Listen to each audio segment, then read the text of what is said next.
नमस्कार, आप देख रहे हैं जनता मांगी जवाब और मैं हूं आपके साथ कपिल मिश्रा। आज जनता मांगी जवाब में बात करेंगे मध्य प्रदेश में पानी को लेकर अब सियासत तेज होती जा रही है। मुद्दा है जल गंगा संवर्धन अभियान। मुख्यमंत्री डॉक्टर मोहन यादव का बड़ा संकल्प, वर्षा की हर एक बूंद का संचयन, करीब 2500 करोड़ रुपए के काम और इसे जन आंदोलन बनाने की तैयारी।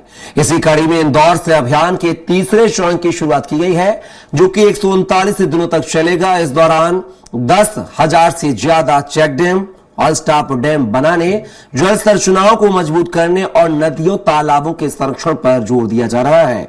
सरकार का कहना है कि यह सिर्फ अभियान नहीं बल्कि आने वाली पीढ़ियों के लिए जल बचाने का संकल्प है। लेकिन सवाल यह है कि क्या यह जल बचाने का गंभीर पहल है?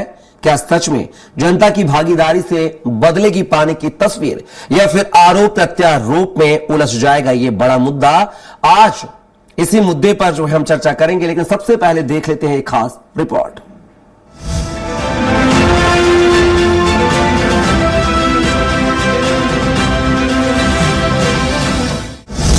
जल बचाने का संकल्प, भविष्य संवारने का प्रयास, 2500 करोड़ की योजना, हर बूंद का हिसाब, नदी तालाब पुनर्जीवन, गांव शहर एक साथ, जन भागीदारी से बढ़ेगा जल का विश्वास। मध्य प्रदेश बनेगा जल संरक्षण का उदाहरण खास। मध्य प्रदेश नदियों का मायका और अब जल संरक्षण का महाअभियान। इंदौर के इस्कॉन मंदिर से मुख्यमंत्री डॉक्टर मोहन यादव ने जल गंगा संवर्धन अभियान के तीसरे चरण का शुभारंभ किया है। अभियान को जमीन पर उतारने के लिए 55 जिलों में जिम्मेदारियां तय की गई हैं। कलेक्टर से लेकर सरपंच तक निगरानी की व्यवस्था बनाई गई है। 18 विभाग मिलकर समन्वित तरीके से काम करेंगे ताकि जल संरक्षण के कार्य समय पर पूरे हो सके। मुख्यमंत्री डॉक्टर मोहन यादव अभियान की शुरुआत करते हुए साफ किया है कि जल भविष्य की सबसे बड़ी पूंजी है। सरकार नदियों, तालाबों और पारंपरिक स्रोतों के पुनर्जीवन के साथ समाज को भी इस अभियान से जोड़ने की कोशिश कर रही है। हर वार्ड तक, नगरीय निकाय में और गांव में, पंचायत तक 2,500 करोड़ रुपए का हमने अपना राशि रखी है और पैसे की कोई कमी नहीं।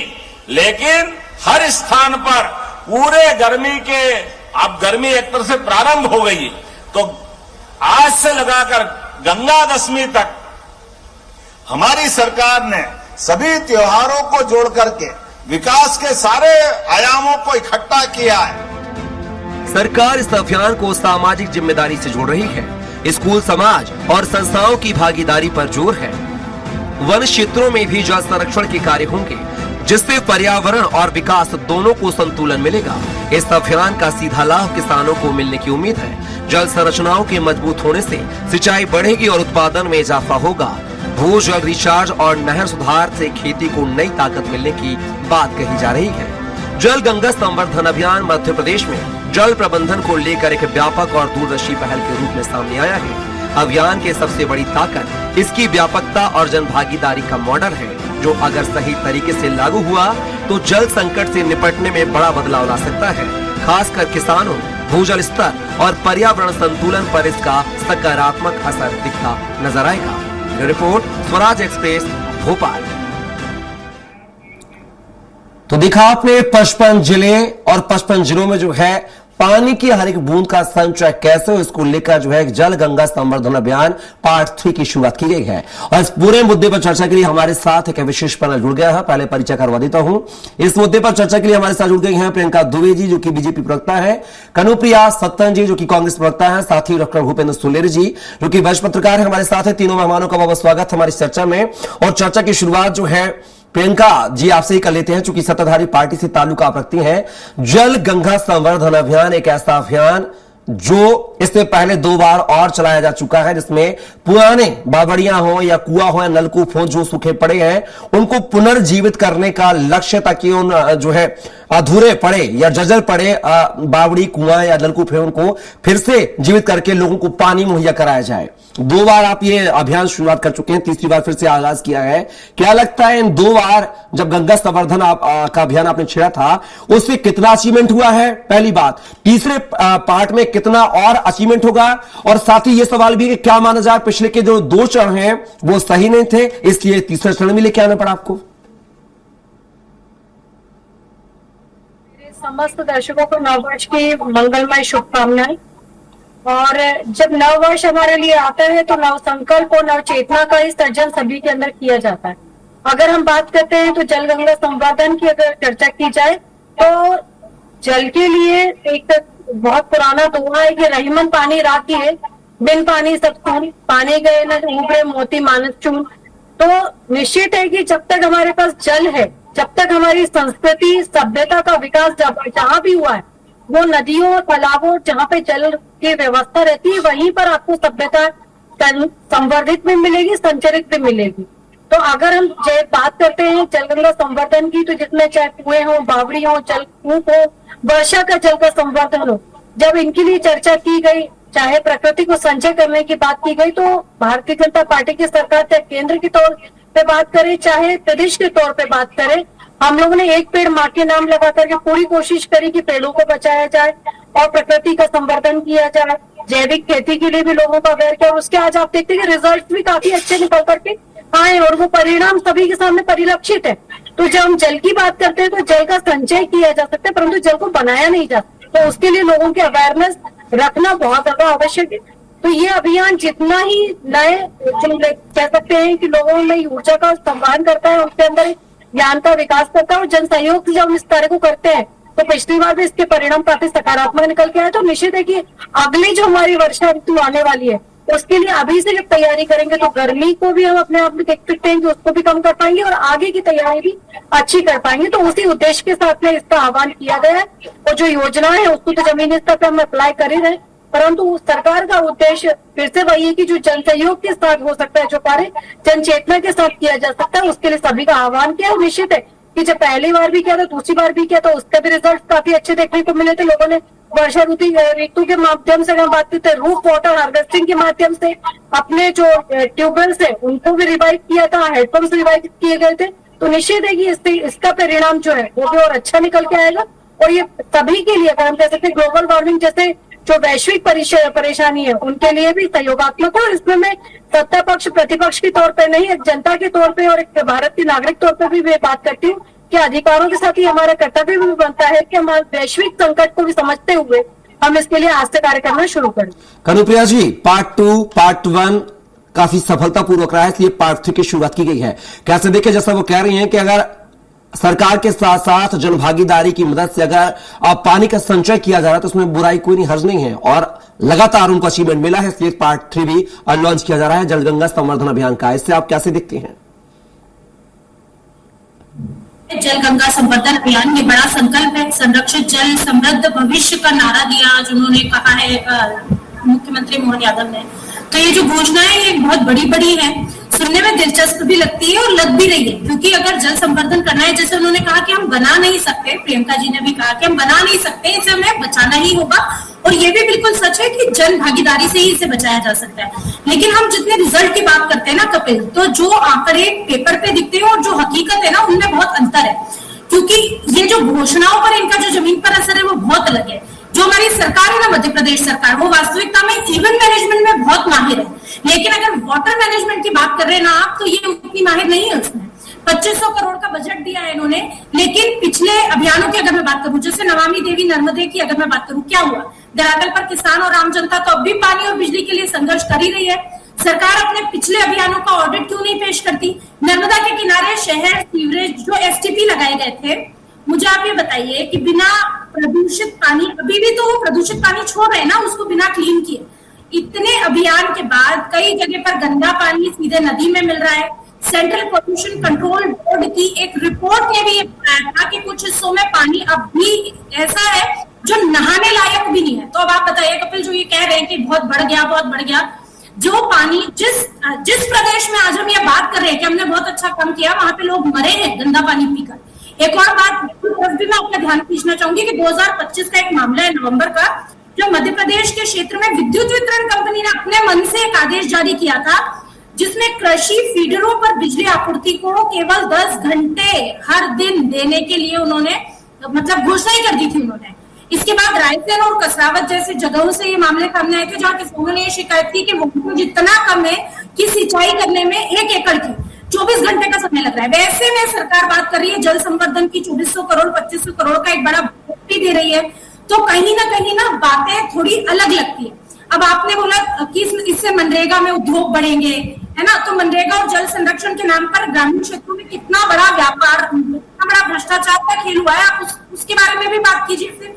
क्योंकि कई जिलों में ऐसा है जहां कागजों पर तो डैम बनाए इन्होंने और तालाब भी बनाए, लेकिन गर्मी आती है और वो गायब हो जाते हैं। और मैं आपको याद दिला दूं, एआई से खंडवा में भी इन्होंने एक अवार्ड जीतने के लिए नर्मदा, ये मामला है जहां खंडवा में इन्होंने एआई से एक तस्वीर बना के उसे राष्ट्रीय पुरस्कार देने के लिए उसको बनाया गया और पोर्टल पर भी अपलोड किया गया। लेकिन जब जांच हुई तो पता चला कि तालाब अधूरे थे और सिर्फ एआई जनरेटेड ये तस्वीरें थी जहां मिट्टी के ढेर को तालाब बताया गया। तो अब ऐसे में अगर वाहवाही करनी है तो हम कर लेते हैं आपके साथ खड़े होके, लेकिन हम सिर्फ ये सवाल पूछ रहे हैं कि जब आप इतने बड़े बड़े बजट देते हैं, जब आप जल संवर्धन की बात करते हैं, जब आप जल सहयोग की भी बात करते हैं, हम उसके लिए भी तैयार हैं, लेकिन सवाल ये है कि जब भ्रष्टाचार होता है तो आप उसको रोकने के लिए क्या करते हैं? आप उस पर क्यों आंखों पर पट्टी बांधते हैं? मैं जवाब लेता हूं, समय का अभाव हो गया। प्रियंका जी 30 सेकंड में जवाब चाहूंगा, फिर मैं डॉक्टर सुनील साहब का रुख करूंगा। बड़ी बड़ी बातें कह रही हैं, ऐसा कनुप्रिया का कहना है कागजी पन्नों पे आपके डैम बनते हैं, तालाबों का निर्माण हो जाता है, हकीकत में जब जाते हैं तो वहां पर मिट्टी का ढेर निकलता है। कितना इत्तेफाक रखते हैं इनके सवालों से? और कांग्रेस ये सारी चीजें जानने और समझने की कोशिश भी नहीं करती कि वास्तविकता क्या है। उस सिर्फ चैनल्स पर डिबेट्स में बैठ करके इन विषयों को उठाती है और जमीन पर नदारद रहती है। मैं ये कह सकती हूँ क्योंकि ये ऑथेंटिक अगर होता और वास्तविक मैडम ये बहुत बड़ा मुद्दा है, मैडम बहुत बड़ा मुद्दा है मध्य प्रदेश का। आप भी जानते हैं कि कितनी मिथ्या है और क्या आप लोगों ने देश की और परिस्थिति करके रखी हुई थी। आज मैं कनुप्रिया जी बात करती हूँ, शायद 2002 के पहले अपने जल संकट, आप जिस खंडवा क्षेत्र की बात कर रही हैं, उस पूर्व और पश्चिम निर्माण में मैंने 18 साल बिताए हैं। तो वहाँ की जल की परिस्थिति में अगर मैं बात करूँ तो 3 फसल लेना तो बहुत दूर की बात है, एक फसल भी सिर्फ राम भरोसे चलती थी। तो वो खंडवा क्षेत्र जिसकी आप बात कर रही हो, जिस खरगोन क्षेत्र की आप बात कर रही हैं, जिस मालवा निमाड़ क्षेत्र की बात कर रही हो, तो आपका ये कहना है कि 22 साल बाद समृद्धि क्यों हो पा रहा है और अगर वहाँ इंडस्ट्रियल मैनेजमेंट अगर हो पा रहा है तो वहाँ का बेसिक इंफ्रास्ट्रक्चर को भारतीय जनता पार्टी की सरकार के सामने पूरा किया गया है। और मैं आपकी जानकारी के लिए बता पाती हूँ कि सन 2002 के पहले सूखाग्रस्त हुआ करते थे, सूखाग्रस्त होने के कारण मध्य प्रदेश दूसरे प्रदेशों के ऊपर निर्भर हो चुके थे। तो आज मध्य प्रदेश में बिल्कुल आप ये बताइए, भ्रष्टाचार करना बिल्कुल सही है। बेसिक इंफ्रास्ट्रक्चर में अगर हम बात करते हैं सड़क, बिजली की और जल की समस्याओं को हल करते हुए हमने स्वर्णिम मध्य प्रदेश और अभ्युदय मध्य प्रदेश की जो नींव रखी है वो 2047 मैडम 2026 की सीएजी रिपोर्ट की बात करती हूँ मैं, आप बात करेंगी 2026 की सीएजी रिपोर्ट की बात करेंगी, आप बात करेंगी क्या? आप बात करेंगी 2026 की सीएजी रिपोर्ट की और मैं आंकड़ों पे बात करेंगी। मैडम मैं तो रिपोर्ट पे बात कर रही हूँ,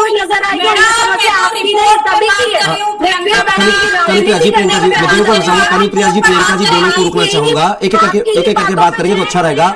कनुप्रिया जी, प्रियंका जी, बिल्कुल मैं एक एक करके आ रहा हूँ। प्रियंका जी, मैं कनुप्रिया जी पे दूसरे राउंड में आऊंगा, लेकिन मैं आपसे एक सवाल चाहूंगा। उन्होंने अभी अपने बयान में कहा था कनुप्रिया जी ने कि जल गंगा संवर्धन अभियान पार्ट 3 ला रहे हैं। 2 का ऑडिट तो दिखा दीजिए, 2 का ऑडिट दे दीजिए, क्या कुछ रहा है? ऑडिट धरातल पर है, हर चीज आप लोग चाहे तो पोर्टल पे, पब्लिक पोर्टल पे सारी चीजें, परंतु ये तो कहते हैं पब्लिक पोर्टल भी गलत है।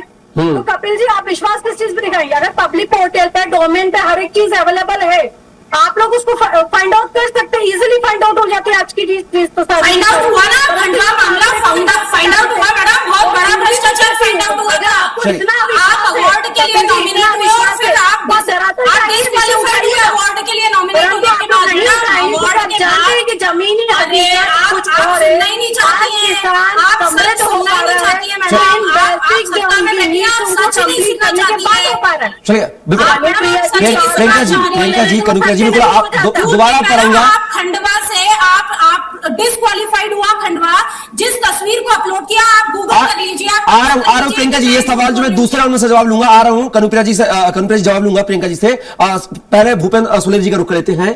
भूपेंद्र जी, जलगंगा संवर्धन अभियान पार्ट 3 की जो औपचारिक शुरुआत कर दी गई है, क्या लगता है ये 3 महीने का जो कार्यकाल है, और पिछले हम 2 अभियानों का जिक्र भी करेंगे, क्या लगता है आपने बड़े नजदीक से मध्य प्रदेश को जाना है, समझा है, इस अभियान को भी समझा है, क्या लगता है कि पार्ट 3 कुछ कमाल कर पाएगा?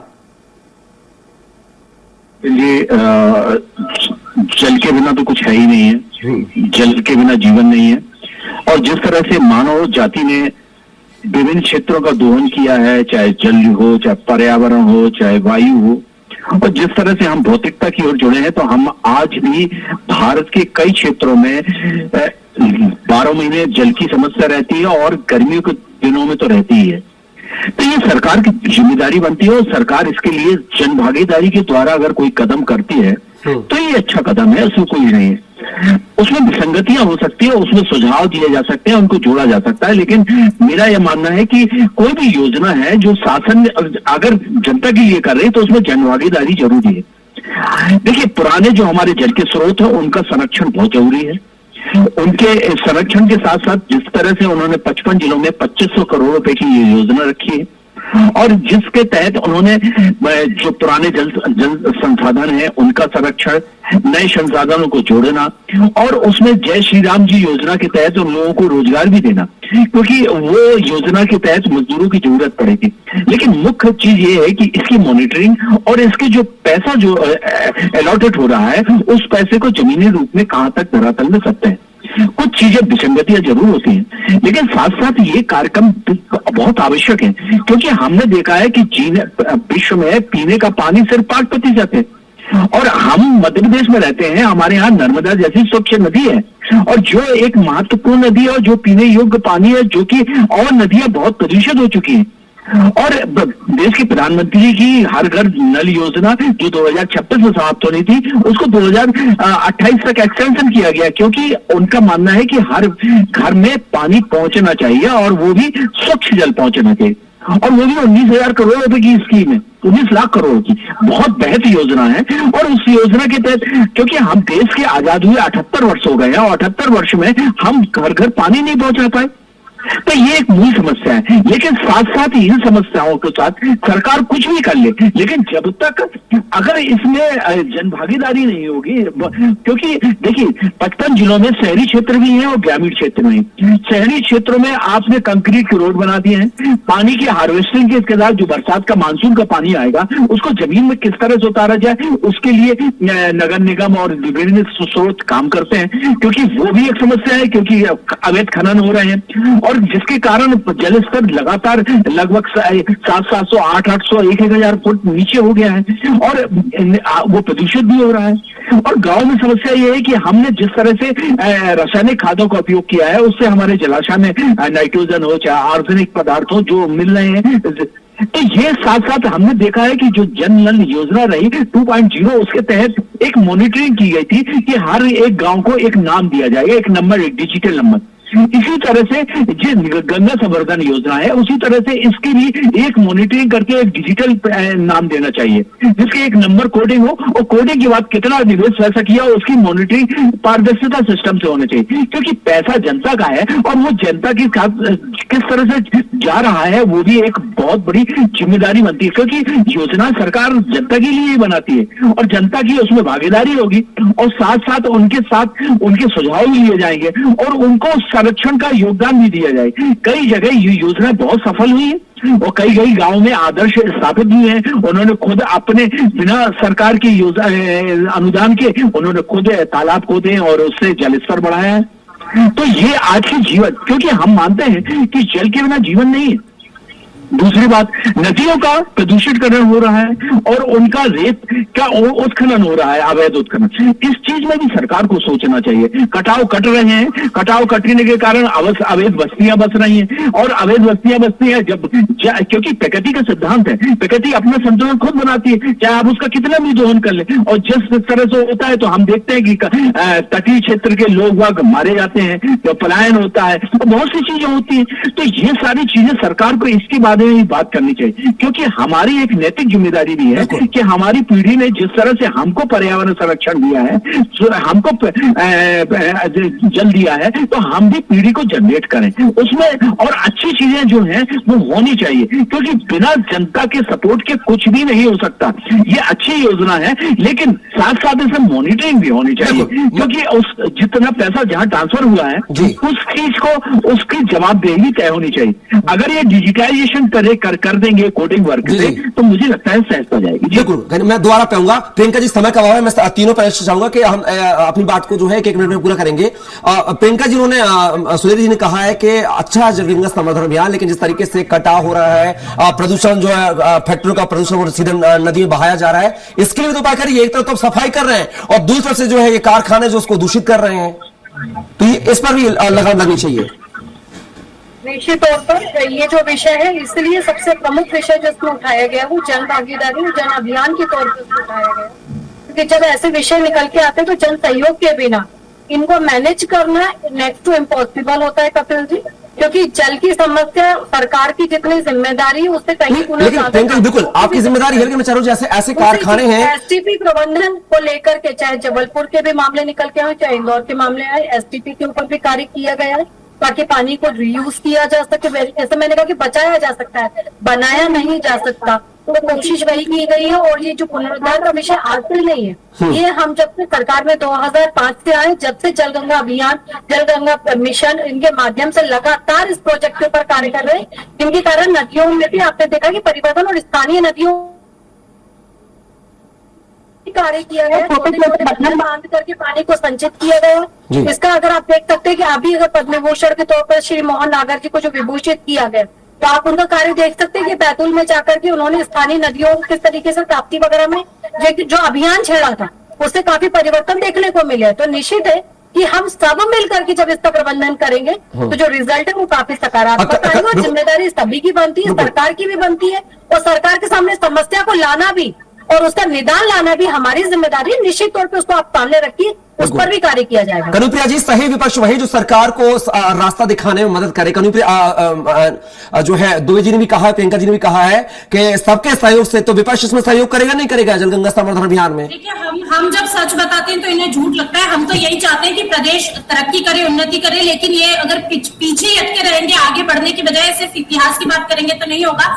सिर्फ पाइप बिछाने से पानी नहीं पहुंचता, क्योंकि ऐसी कई जगह पाइप बिछाए गए लेकिन वहां पे जल स्रोत नहीं था, नतीजा नलों में पानी नहीं। संवर्धन एक अच्छा मुद्दा है, एक अच्छा विषय है, लेकिन उसे ठीक ढंग से करना होगा। क्योंकि मैं आपको बताऊं, इंदौर जैसे शहर में भूजल स्तर गिरा है, जिस पर ये बात नहीं करना चाहते है ना। जनवरी 2026 को भी एक रिपोर्ट जो आई थी उसमें ये बताया गया था कि ग्रामीण क्षेत्रों में 36.7% पेयजल के नमूने जो है वो असुरक्षित पाए गए थे, जिसमें नाइट्रेट और प्रदूषण की मात्रा अधिक थी।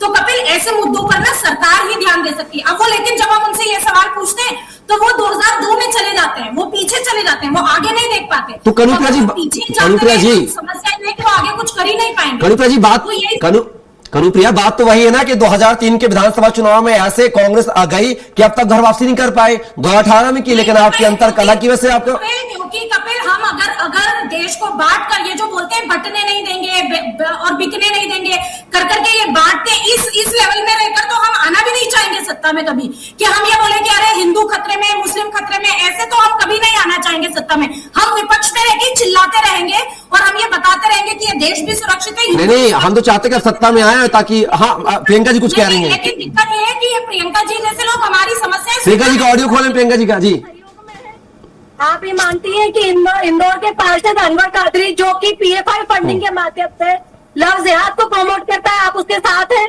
आप मानेंगे इस बात को अगर मैं उस टॉपिक पे जाती हूँ तो? आप मानती हैं? सुनिए कपिल, कल लव जिहाद पर अपने रख लेते हैं डिबेट, तो फिर मैं उस पर भी बात। अनुप्रिया वो केरल पे जा रही है, केरल पे जो हाल ही में मोनालिसा का कांड है उस पर जाना, हालांकि सभा की इजाजत नहीं है। लास्ट प्रतिक्रिया भूपेंद्र जी आपसे लूंगा। जल गंगा संवर्धन अभियान को लेकर कांग्रेस की जो तर्क है, जो सवाल है, जो दलीलें हैं, वो कितनी जायज है, और सत्ता पक्ष की जो विशेषताएं हैं जल गंगा संवर्धन अभियान को लेकर, वो कितनी कारगर हैं? जो बहन जी ने पूछा है, कांग्रेस की प्रवक्ता कनुप्रिया जी का पुराना बैकग्राउंड तो बीजेपी से ही है, तो वो अच्छी तरह से संगठन नहीं समझते। नहीं हूँ, मेरी कोई मेंबरशिप नहीं है बीजेपी में, कैसे बोल सकते हैं आप मेरा कोई बैकग्राउंड है बीजेपी का? आप पिताजी का तो रहा शायद मेरे ख्याल से। तो पिताजी का अपना बैकग्राउंड होता है, मैं तो पत्रकार थी। चलिए। आप मेरा बैकग्राउंड तो नहीं कह सकते। चलिए पारिवारिक बैकग्राउंड। तो देखिए मुख्य रूप से जो उन्होंने मौलिक चीजें उठाई हैं कि गांवों के जिस तरह से उन्होंने बताया कि नाइट्रेट पाया गया पानी में, तो जो प्रधानमंत्री की जो योजना नल जल योजना गांव तक थी, उसमें 2.0 में ये कहा गया है कि महिलाओं को, क्योंकि किसान जो गांव होते हैं तो किसान लोग खेत में काम करने चले जाते हैं, तो उनकी जो किट होती है तो उनको जो पर्यावरण की जो जल की जो जांच करने की है तो उसका प्रशिक्षण दिया जाए। उसमें साफ कहा गया है और प्रशिक्षण से ये पता किया जाए कि कौन सा जल पीने लायक हो, कौन सा जल नहीं पीने लायक है। देखिए स्कीमें बहुत, बात वही आ जाती है कि स्कीमों में सब कुछ कहा गया है, लेकिन इसको जमीनी स्तर पे पहुंचाना बहुत महत्वपूर्ण है। क्योंकि मैंने ये देखा है जो जनरल नल योजना हो चाहे गंगा संवर्धन हो, दोनों योजनाएं बहुत ही महत्वपूर्ण है और आगे भविष्य के लिए, नई पीढ़ी के लिए ये उत्तरदायित्व का बोध भी है। लेकिन इसके साथ साथ जो इनकी बारीकियां हैं, जैसे डिजिटाइजेशन, हर एक को कोडिंग करना, दूसरी बात जल के स्तर को नापने के लिए उनको प्रशिक्षण देना, वहां की महिलाओं को प्रशिक्षण देना, उनको किट प्रोवाइड करना, ये भी एक योजना थी। दूसरी बात जो शहरी चीज में है, शहर में और गांव में बहुत अंतर है। शहर का सीवेज प्लान और गांव का सीवेज प्लान में बहुत अंतर है। वहां पे सीवर लाइन है शहरी क्षेत्र में। जिस तरह से इंदौर में जो घटना घटी थी, उस तरह से इस चीज को भी शहर में बड़ा ध्यान से देना पड़ेगा, क्योंकि पाइपलाइन के साथ कब ये, क्योंकि हमने अधिकांश बार देखा है कि जो पाइपलाइन गई है पानी की और उसी के नीचे सीवर लाइन है और या ऊपर है या क्रॉस कर रही है, तो ये चीजें जो है ना ये बहुत बारीकी है, क्योंकि इससे हमने दुष्परिणाम देखे हैं। और गांव परिवेश में सीवर की समस्या नहीं है। गांव परिवेश में जो ग्रामीण क्षेत्रों में जो एग्रीकल्चर में जो पोटेशियम और नाइट्रेट का प्रयोग किया जाता है, वो जो एग्रीकल्चर खाद में, वो उसके साथ डाइल्यूट हो रहा है, तो इसके लिए प्रावधान रखा गया है। लेकिन अंत में मैं यही कहना चाहूंगा कि निश्चित रूप से योजनाओं को बिना जनता के स्वाद द्वारा और योजनाओं का प्रचार प्रसार होना चाहिए, जनता की भागीदारी चाहिए चाहिए और पंचायत स्तर पे उसका बजट का एलोटेशन के साथ साथ उसकी मॉनिटरिंग होनी चाहिए, ये बहुत जरूरी है। बिल्कुल भूपेंद्र जी, समय का बहुत क्षमा चाहूंगा आपसे इस चर्चा में हिस्सा लेने के लिए। आपका साथी प्रियंका दुबे जी, आपका साथी करूं आपका बहुत शुक्रिया, धन्यवाद। तो देखा आपने जल गंगा संवर्धन या पार्ट 3 की जो है मोहन सरकार ने शुरुआत कर दी है। इसके परिणाम कैसे होंगे तो आने वाले वक्त में तय होंगे। हालांकि 3 महीने का ये पूरा जो है अभियान है। फिलहाल के लिए बस इतना ही। आप बने रहिए स्वराज एक्सप्रेस के साथ। नमस्कार।